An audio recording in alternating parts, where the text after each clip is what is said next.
Prince William is reportedly formulating a plan to finally strip Prince Harry and Meghan Markle of their HRH titles.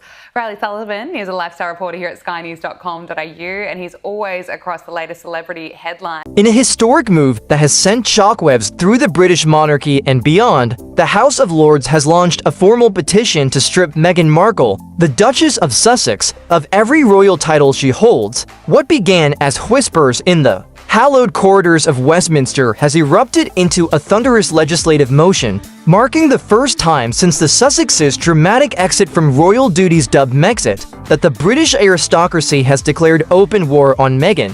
This isn't a tabloid rumor or a fleeting social media storm.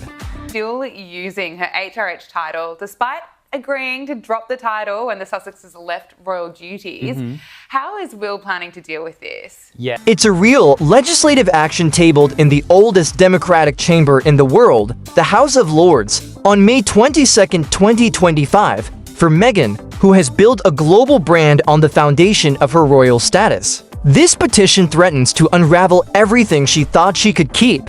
The petition, spearheaded by crossbench peer Lord Simon Lee and backed by both Conservative and Labour peers, is unprecedented in its scope and severity. It cites specific causes for the proposed title removal, repeated breaches of diplomatic protocol. Meghan Markle has been very brazen recently with the use of the HRH. Now, royal fans will know in 2020, during the negotiations for Harry and Meghan to leave royal duties, it was agreed with Queen Elizabeth that they will not use the HRH title. That is a long-standing precedent, and there's good reason for it. Basically, the HRH is only given to working royals. Public mockery of royal status and the blatant exploitation of a royal title for commercial gain. The language is stark, accusing Meghan of diminishing the sovereign dignity of a title bestowed in trust. This isn't a family feud anymore, it's a matter of law, legislative sovereignty, and the very integrity of the British monarchy. As one insider close to the Prince of Wales told the Daily Beast,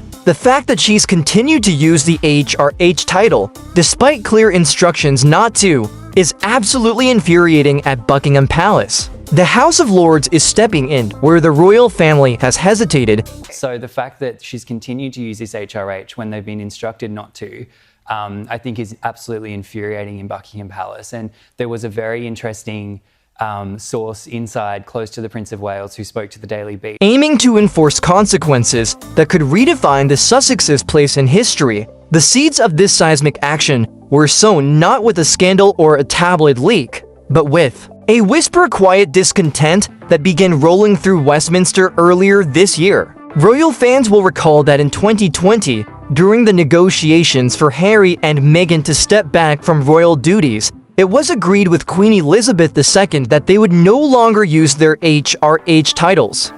This was a long-standing precedent with good reason. The HRH designation is reserved exclusively for working royals who actively represent the crown. Yet Meghan has been brazen in her defiance, continuing to use the title in public appearances, media ventures, and even casual conversations. A viral video from Beyoncé's Cowboy Carter concert in Los Angeles in March 2025 captured Meghan laughing and shouting, "You know I'm Sussex now," to the crowd, while later telling Mindy Kaling on her podcast With Love, Meghan to call her Meghan Sussex. To many, it seemed like an off-the-cuff joke, but to the House of Lords, it was the final straw, crass trivialization of a sovereign designation that confirmed Meghan sees her Duchess title as a branding gimmick. What finally pushed the Lords into action was the Sussexes' recent unofficial royal tour of Nigeria in early May 2025. Meghan and Harry paraded through events dressed in traditional Nigerian regalia, hosted by high-ranking military and government officials, all under the guise of a private cultural trip. But make no mistake, this was a royal tour in everything but name. From photo ops with generals to speeches about representing British heritage, the Sussexes acted as if they were still full-time royals on crown duty.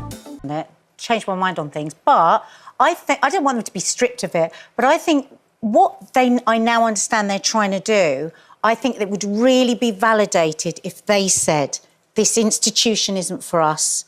we love our family, but we would like to hand these back. And I think that would be incredible. Whitehall was livid. Government officials were blindsided, with both the Foreign Office and Buckingham Palace neither informed nor consulted.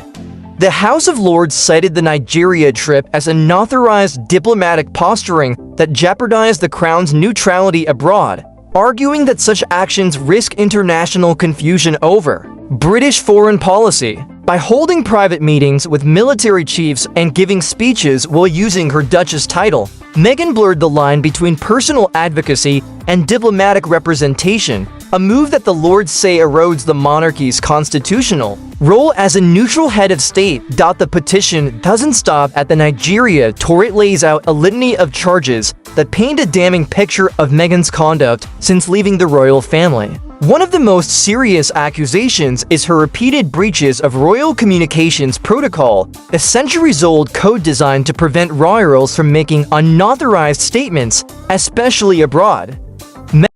Life, they've moved to America, they've got their house, they've got their kids over there, so they're not really part of our I don't think it's even that they don't deserve it, it's just they don't want to live it. Yeah, they're saying more authentic, because I think it is authentic, but you can't say all of that and then keep those titles. I mean, So if you don't want to live it, then what's the point? It will make Meghan's podcast Archetypes, for instance, is listed by name in the Lords' debate. In it, she regularly referenced her time as a royal to promote private ventures, made unverified claims about the royal family's treatment of her children, discussed her mental health struggles, and even accused an unnamed royal of racism. While the palace has long refused to comment, Parliament is under no such obligation.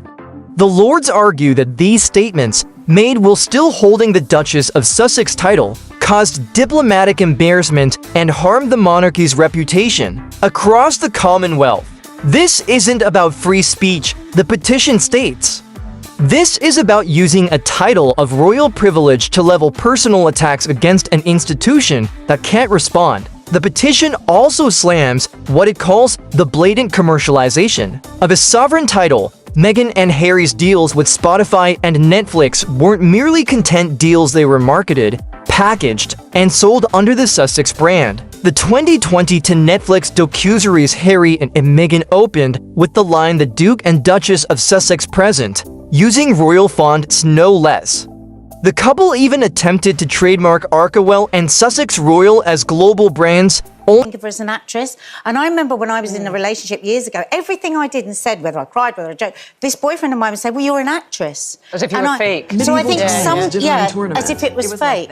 So I feel that she's also a bit awkward and watching everything. Only backing down after Queen Elizabeth personally intervened to block the use of royal in merchandising. The House of Lords refers to these acts as unauthorized commercial exploitation of noble status, which they argue constitutes grounds for legislative removal of her title.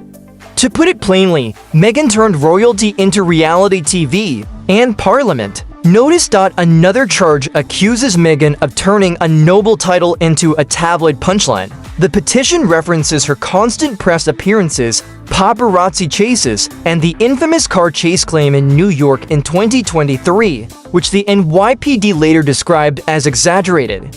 Meghan and Harry framed themselves as victims while maintaining the visibility that keeps them in the headlines, a move the Lords call a self-inflicted public spectacle that drags the integrity of British titles through the mud. They contrast her behavior with lesser royals like Princess Alexandra, who have lived lives of quiet public service without once appearing in a Netflix show or podcast.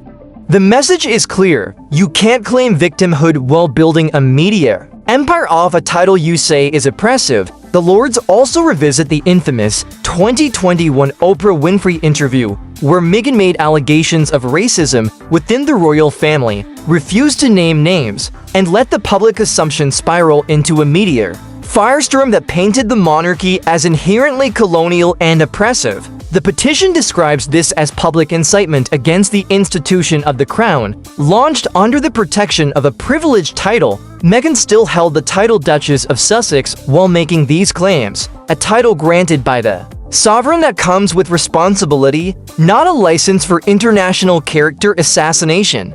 She didn't simply step back, she detonated on her way out. The petition reads, labeling her actions institutional sabotage. The House of Lords isn't operating in a vacuum, they're responding to a tidal wave of public frustration. According to a May 2025 YouGov poll, a staggering 77% of the British public believes Meghan should lose the title Duchess of Sussex, the highest anti-Sussex sentiment ever recorded, surpassing even the fallout from the Oprah interview. This isn't just a plurality, it's a landslide, with voters across political lines in rare agreement that titles are not fashion accessories. They carry meaning, duty, and constitutional weight.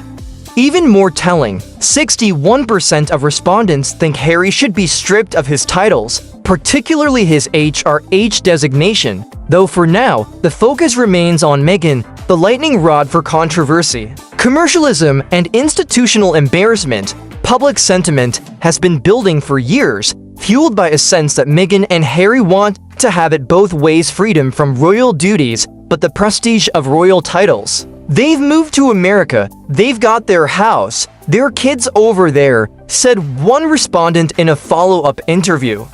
They're not really part of our life. If they don't want to live it, then what's the point of keeping those titles? Another added, it would make what they're saying more authentic. You can't say the institution isn't for you and then cling to its titles. The Lords argue that the continued use of Duchess of Sussex by a private American citizen undermines the dignity of the British honor system. Meghan, who now lives in Montecito, stars in documentaries, and appears on red carpets alongside celebrities, is not someone representing the British people or the crown. The title is now a brand, a logo, a Netflix franchise. The petition states, calling it a mockery of noble rank, persistently monetized for personal gain in defiance of its ceremonial purpose. This isn't the first time the British monarchy has faced a crisis over titles, but it's certainly the most public. Historical parallels offer a sobering context. In 1917, during World War I, King George V issued the Royal Titles Act to strip German relatives of their British titles due to anti-German sentiment, a move that also established the modern framework. This act, still in effect today, forbids title holders from using their status for commercial or performative purposes, a principle the House of Lords now argues Meghan has violated repeatedly.